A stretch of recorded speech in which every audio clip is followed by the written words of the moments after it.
அனைவருக்கும் வணக்கம். நான் உங்கள் மோசஸ், ஒளியல் ஜோல வாஸ்து கன்சல்டன்ட், சென்னையிலிருந்து. ஏன்னா இப்போது தை மாத பலன்கள் தான் பார்க்க போகிறோம். ஏன்னா தை மாதம், ஏன்னா தை பிறந்தா வழி பிறக்கும் அப்படின்னு சொல்லி எல்லாரும் காத்திருக்கிறோம். நிறைய பேருக்கு வழி பிறக்குது, சில பேருக்கு வழி பிறக்க மாட்டேது. ஏன் இதை பிறக்க மாட்டேது? ஏன்னா தை பிறந்தா ஏன் வழி பிறக்கணும் அப்படின்றத நம்ம யோசிக்கணும். ஏன்னா தை பிறந்தா வழி பிறக்கும் அப்படின்ற நிறைய ஆன்மீகம் சார்ந்த விஷயங்களை நிறைய யூடியூப்பில் சொல்லியிருப்பாங்க. அதுக்கு பின்னாடி இருக்க ஏதாவது ஒரு சூட்சமும் இருக்கும் இல்லையா? ஸோ அதை தான் நாம் பார்க்கணும். அதை பற்றின சின்ன ஒரு 2 நிமிஷம் பேசுவோம். அதை பார்த்துட்டு நம்ம அடுத்த ராசி பலன் என்னன்னு போகலாம். ஏன்னா தை பிறந்தா வழி பிறக்கும். ஏன்னா காலபுருஷ தத்துவத்திற்கு 10ஆம் இடத்துல சூரிய பகவான் சஞ்சரிக்கும் போது தான் தை மாதம் அப்படின்னு நம்ம சொல்கிறோம். காலபுருஷ தத்துவத்துக்கு, ராசிக்கு இல்லை, சரிங்களா? காலபுருஷ தத்துவத்துக்கு 10ஆம் இடத்துல சூரியன் சஞ்சரிக்கும் போது அதை நம்ம தை மாதம் சொல்லுவோம். ஏன்னா 10ஆம் இடம் என்பது கர்மஸ்தானம். ஸோ அப்போ இந்த தை மாதம் என்பது எதை சொல்லும் அப்படின்னா, உங்களோட கர்மங்களை எல்லாம் சரி பண்ணிட்டீங்கன்னா வழி தானாக போகிறோம். ஏன்னா 11ஆம் இடம் லாபஸ்தானம், மன மகிழ்ச்சியை குடிக்க, வெற்றியை குடிக்கக்கூடிய ஸ்தானம் தான் 11ஆம் இடம். ரெண்டுத்துக்குமே அதிபதி பார்த்தீங்கன்னா சனி பகவான் தான். ஸோ அதனால தான் தை பிறந்தா வழி பிறக்கும். ஏன்னா தை மாதத்தில் நீங்கள் செய்யக்கூடிய அந்த விஷயங்கள் தான் உங்களை அடுத்த வெற்றிக்கான வழிவகைகளை ஏற்படுத்தி கொடுக்க போகிறது. ஏன்னா சூரியன் ஆத்மகாரகன் இல்லையா? ஸோ அப்போ அந்த ஆத்மகாரகனுக்கு உண்டான அந்த கர்மங்களை எல்லாம் நிவர்த்தி செய்யும் போது, அதனால தான் நம்ம என்ன பண்ணுறோம், பழையன கழிதலும் புதியன புகுதலும் சொல்லி தை பிறந்தா போகி பண்டிகை கொண்டாடுறோம், மார்கழி கடைசி நாளில். ஸோ அப்போ தை பிறக்கும் போது புதுப்பான எல்லா விஷயமும் புதுமை, அதான் கழிவு எல்லாத்தையும் நீக்கிட்டு புதிய விஷயங்களோட தொடங்குகிறோம். நம்மளோட கர்மங்களை எல்லாத்தையும் சீர்படுத்தக்கூடிய ஒரு மாதம் தான் இந்த தை மாதம். அதனால தான் நிறைய பார்த்தீங்கன்னா விவசாயிகளுக்கு எல்லாமே விவசாயத்தான் பெரும்பாலும் தை மாதம் நம்ம சிறப்பாக கொண்டாடு. ஏன்னா கரும்பு, புது நெல், புது நாற்று அப்படின்ற மாதிரி புதுவான இப்போ தான் எல்லாமே பார்த்தீங்கன்னா அந்த அறுவடை முடிந்து அந்த புது பானையில் ஒரு பொங்கலை வச்சு பொங்கும் போது நம்மளுடைய வாழ்வில் ஐஸ்வர்யத்தை பொங்கி தரும். அதனால தான் நம்ம இந்திரனுக்கு அதை வைக்கிறோம், சூரியனுக்கு படைக்கிறோம். இந்திர பொங்கல் தான் அதுக்கு பேர், சூரிய பொங்கல் சொல்லுவாங்க. சூரியன், இந்திரன், இப்படி நிறைய. ஏன்னா இந்திரன் தான் விவசாயத்துக்கு அதிபதி. யாருன்னா இந்திரன் தான். ஸோ அதனால தான் பார்த்தீங்கன்னா இந்திர பொங்கல், சூரிய பொங்கல் அப்படின்னு நம்ம சொல்கிறோம். அப்போது என்னன்னாக்கா அந்த பொங்கல் பானை எவ்வாறு பொங்கி வழிகிறதோ அதே போல் நம்ம வாழ்க்கையிலும் ஐஸ்வர்யம் பொங்கணும். எப்போ கர்மங்களை சரி செய்யும் போது, இல்லை கர்மங்களை சீராக்கும் போது தான் பொங்கும். ஸோ இந்த விஷயத்தை இந்த தை மாதத்தில் புரிஞ்சு உங்கள் வாழ்க்கையில் நீங்கள் செய்ய வேண்டிய கடமைகளை செய்வது தான் உங்கள் கர்மங்களை நீக்குவதற்கான ஒரே வழி. நீங்கள் செய்ய வேண்டிய கடமை இருக்கும். அப்பா அம்மாவுக்கு செய்ய வேண்டிய கடமை, சகோதரருக்கு செய்ய வேண்டிய கடமை, அண்ணன் தம்பி உறவுகளுக்கு செய்ய வேண்டிய கடமைகள் இருக்குது. அதுக்கு தான் அவங்களாம் உங்களுக்கு உறவுகளாக வந்திருக்காங்க. உங்கள் குழந்தைகளுக்கு செய்ய வேண்டிய கடமைகளுக்கு, இந்த கடமைகளை நீங்கள் எப்போது முழுமையாக செய்கிறீங்களோ அப்போ உங்கள் கர்மங்கள் எல்லாம் நிவர்த்தியாகி உங்கள் அடுத்த பரிணாமமான மன மகிழ்ச்சி, வெற்றியை நோக்கி நீங்கள் பயணிக்கக்கூடிய ஒரு தயார் எடுப்பை செய்யக்கூடிய ஒரு விஷயந்தான் இந்த நிகழ்வில் இருக்குது.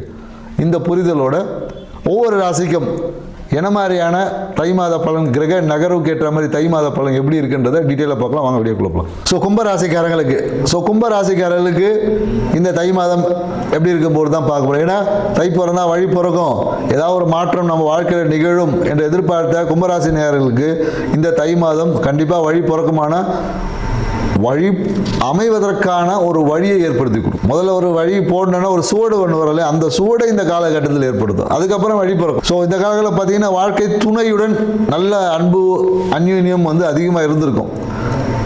ஸோ இந்த காலகட்டத்தில் என்னென்னாக்கா உங்கள் வாழ்க்கை துணைக்காக ஏதாவது ஒரு விரயங்கள் செய்யக்கூடிய ஒரு வாய்ப்புகள் இருக்கும். சில பேருக்கு மனக்கசப்பு கூட வரும். ஏன்னா உங்கள் வாழ்க்கை துணை இந்த காலத்தில் வேலையை சொல்லி, அதிகமான வேலையை சொல்லி ஒரு அழுத்தத்தை கொடுப்பாங்க. மேலும் ராசியில் இருக்கக்கூடிய ராகு பகவான் ஒரு கற்பனை உலகத்திலே உங்களை வச்சிருப்பேன். சொல்ல ஒரு ட்ரீம் வேர்ல்டுலேயே இருப்பாங்க. ட்ரீம் வேர்ல்டுலேயே இந்த கணக்கு போட்டுட்டு இருப்பாங்க. ஸோ அடுத்த மாதம் இதை பண்ணணும், அதுக்கு அடுத்த மாதம் எப்படி பண்ணணும், இந்த ஃபியூச்சர் பிளானிங் ஹெவியாக இருக்கும். இந்த ராகு பகவான் நான் என்ன சொல்ல, கும்பராசிக்காரர்களுக்கு இந்த ஃபியூச்சர் பிளான் அதிகமாக போடும் போது அதுவே உங்கள் வாழ்க்கையில் நிகழ்கால விஷயங்களில் நீங்கள் இழக்க நேரிடும். இப்போ நடக்கிறது தாங்க உண்மை. நாளைக்கு என்ன நடக்கும், நாளன்னைக்கு என்ன நடக்கும் நம்ம யோசிக்கலாம். ஆனால் அந்த நாளை என்ற விஷயத்தில் பயணிக்க முடியாது. ஸோ எப்போ கும்பராசிக்காரர்கள் யதார்த்த லைஃபுக்குள்ளே வரீங்களோ அப்போதான் அன்றுதான் நீங்கள் வாழ்ந்து கொண்டிருக்கீங்க, நீங்கள் வாழ்வதற்கான அந்த புளியார் சுழி போட்டிருக்கீங்கன்னு அர்த்தம். ஏன்னா அந்த காற்று ராசி இல்லையா, காற்று எப்படி இருக்கும், போகிற போக்கெல்லாம் அடிச்சுட்டு இருக்கும். இவங்க ஒன்று சொன்னால் அதை பற்றி கனவு காணும், இன்னொருத்தவங்க சொன்னால் அதை பற்றி கனவு காணும். கனவு காண்பதே ஒரு வாழ்க்கையாக வாழ்ந்து கொண்டிருக்கக்கூடிய ஒரு சூழல் தான் இப்போ கும்பராசிக்கு. ஏன்னா ராகு பகவான் எதுவும் பிரம்மாண்ட, சாதா டைமில் சாதா கனவு, இப்போ பிரம்மாண்டமான கனவுல இருப்பீங்க. எதையும் சொல்லுவாங்களா, எதையும் பெருசாக செய்யணுன்ற மாதிரி இருக்கும். ஸோ நீங்கள் பெருசாக செய்கிறீங்களோ சிறுசாக செய்கிறீங்களோ யதார்த்தத்து லைஃபுக்கு வந்தீங்கன்னா உங்கள் வாழ்க்கை மிகப்பெரிய ஒரு வளர்ச்சி பாதையில் போகும் என்பதை புரிஞ்சுக்குங்க. ஏன்னா 5ல் இருக்கக்கூடிய குரு பகவான் என்ன பண்ணுறாரு பார்த்தீங்கன்னா, ஏன்னா குரு இருக்கிற இடம் ஒரு அழுத்தமாகவே இருக்கும். கும்பராசிக்காரங்க பார்த்தீங்கன்னா ஏதோ ஒரு அழுத்தம் இருக்கும், பொருளாதாரம் சார்ந்த அழுத்தம் இருக்கும் சில பேருக்கு. ஏன்னா லாபம் எவ்வளோ வந்தாலும் பத்தலை, அந்த மாதிரி தான் இருக்கும்.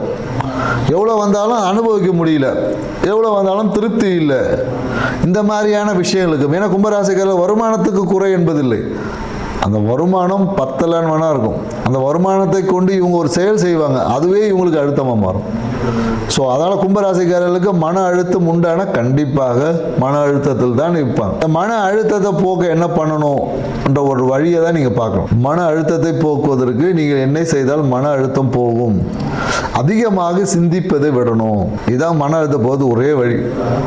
மன அழுத்தம் போகிறதுக்கு நம்ம நேரடி வாடிக்கையாளர், எங்களோட வாடிக்கையாளர்கள் நிறைய வர்ம சூட்சுமங்களெல்லாம் சொல்லி கொடுத்துருக்கோம். ஏன்னா நம்ம ஒரு விஷயத்தை சொன்னோன்னா அதை நீங்கள் தவறாக பயன்படுத்தும் போது அது அந்த அளவுக்கு நல்லா இருக்காதனால, ஸோ மன அழுத்தம் போவதுக்கு ஓவர் திங்கிங்கை குறைத்து கொள்ளணும். காலை உணவை கண்டிப்பாக சாப்பிடணும். ஏன்னா கும்பராசிக்காரங்களுக்கு பார்த்தீங்கன்னா இந்த காலங்களில் நிறைய சளி தொந்தரவு இருக்கும், அப்படி இல்லைன்னா மூலம் சார்ந்த பாதிப்பு இருக்கும். பெண்களை இருந்தாங்கன்னா பார்த்தீங்கன்னா இந்த கர்ப்பப்பை சார்ந்த விஷயங்கள் ஏதோ ஒரு உபாதைகள் வந்தது. 3 விஷயங்கள் இந்த காலகட்டத்தில் எல்லாரும் போட்டு வதச்சிட்டு இருக்கு. ஸோ இந்த விஷயங்களை மாற்றி அமைக்கிறேன்னா மன அழுத்தத்தை குறைத்து முறையான உணவு பழக்கத்தை வச்சுக்கணும். சாப்பிடும் போது கவனம் பார்த்தீங்கன்னா கும்பராசிக்காரர் எங்கேயோ இருக்கும் யோசனை, தட்டில் சோறு இருக்கும், ஆனால் ஆள் அண்டார்டிகாவில், ஆப்பிரிக்காவில், அமெரிக்காவில் இருக்க மாதிரி இருப்பாங்க.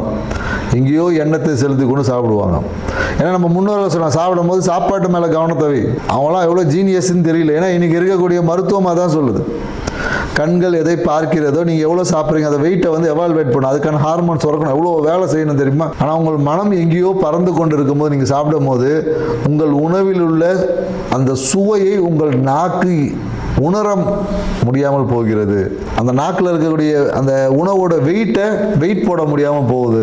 அதுக்கு அந்த உப்புகள், சத்துக்கள், இதை ஜீரணம் பண்ணுறதுக்கு என்ன தேவையோ அதெல்லாம் சுரக்க முடியாமல் போகுது.